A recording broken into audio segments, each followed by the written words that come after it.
Hello and welcome back to Roof Railways. Today we're back up in the loft and it's a review of a Class 04 shunter in BR Green. So, without any further ado, let's get into the review. Well, here it is. The Class 04 shunter. Now I have taken it out of this box, but there's the sleeve and there's the box. It's a bog standard Graham Farish box. Now, if you follow on Patreon, then you'll know that I've wanted a small shunter for a little while, just to do small jobs on the layout and, well, for small locos and small trains. I was going to be getting a Class 08, but I ended up getting a Class 04, simply because it just looks nicer. Now, don't get me wrong, I will be getting a Class 08. But for now, this I just thought had so much character. With that, it has a different shape, it's driven by a different mechanism, it's amazing. So I ended up getting this. Now, I really do think Graham Farish outdid themselves. The amount of detail put into these. Now, it was a little bit annoying that I wasn't able to get it in a BR black. I would have preferred that, but BR green is great nonetheless. And also, I don't have any BR green on the layout, so it just changes things up a bit. So,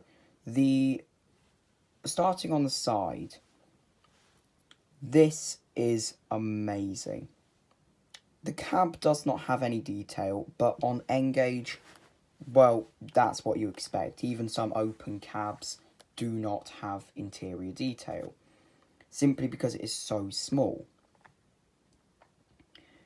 There is this lovely little horn right at the top there. And if I put my hand behind that, I'll focus. There we go. Now that is tiny, and I do fear that that will snap off at some point, but it is lovely detail nonetheless. There we go. Along the sides here are some little handrails, and these, again, are tiny, but are amazing. Along the side are these little grills. Now, this is something that I do have to say I was a bit annoyed at, with how these are just a piece of, well, it is die cast, but it is still moulded, and it does lack a little bit of detail on the sides, just here. But these lovely little warning labels, and the British Railways crest, and D2246. There are these lovely little little handrails in white, just there, and those are separately fitted. Along here on the wheel mechanism, now this was another selling point for me, that the wheels aren't driven by themselves, they're driven from this little gear at the back. And I did think that just looked amazing. Along the front, there are these 3-4 little lamp irons. Now, this one has fallen off, but as I did buy the second hand, that was to be expected. But that's the only detail that I could find missing on this entire thing. Now, the buffers are not sprung, which, again, in N-gauge, I do not expect. The couplings are NEM, so if you do want to add KDs into them, that is an option, which is, again, I think that this NEM should just be available in everything, because I do have a couple wagons which do not have NEM. Even though I'm not a KD person, I do know many people that are. And again, there is those little gears at the back. Just there and there.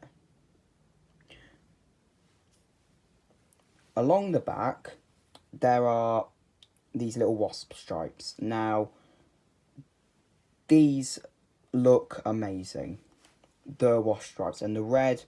Again, it's a die-cast body and these separately fitted handrails either side. The amount of separately fitted parts, Bachmann have really outdone themselves.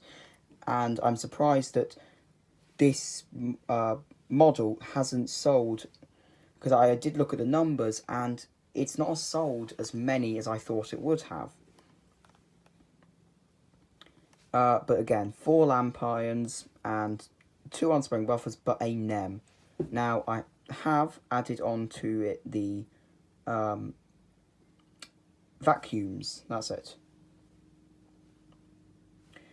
There are some small details which I do have to point out, such as, if the camera will focus,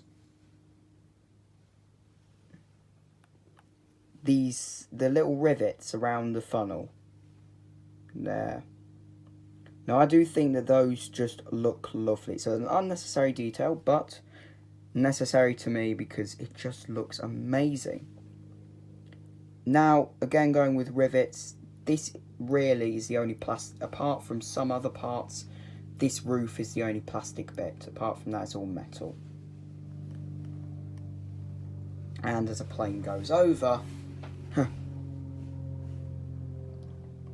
so, and this little underbelly is plastic moulded, but again, with the rest of it, I'll let that slide. So, let's get this onto the tracks and see how it works. This video was made possible by the help and support of our Patreon community. A special thank you to Lewis Vickers and Pete Clark, who have supported us this past month. If you would like to support the channel through Patreon, please click the link in the description below. Here she is, on the track. Now, mechanism-wise, I have run this before, and an annoyance that I do have is that you'll probably notice, if the camera will zoom in, there, is that there's a little bit of wiggle on the tracks. Now, that is to be expected in every loco, just a little bit of wiggle. But on this, not so good. Because it's a short wheelbase, that will contribute to how it runs. Going round curves, I have known it to slide off like that and then lose connection, which is annoying because in a freight yard it will be going over a lot of points, which, you know, is a bit annoying. And with a short wheelbase, it will not do Insel Frog very well. But anyway, slow speed, it's alright. It's DC. Now, I have seen these run on DCC. Now, as you can see, it stalls a lot on DC. It has to kind of go about a 6-7 mile an hour scale speed for it to be, you know, even 10 miles an hour for it to be considered a good runner. And that is a downside, because if it's in a freight yard, it's going to be doing about 5 miles an hour all the time.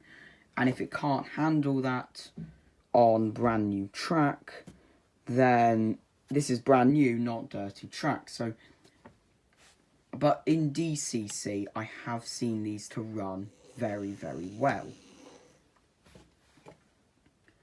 But anyway, now we'll follow a lovely little running session showing off the capability of this loco.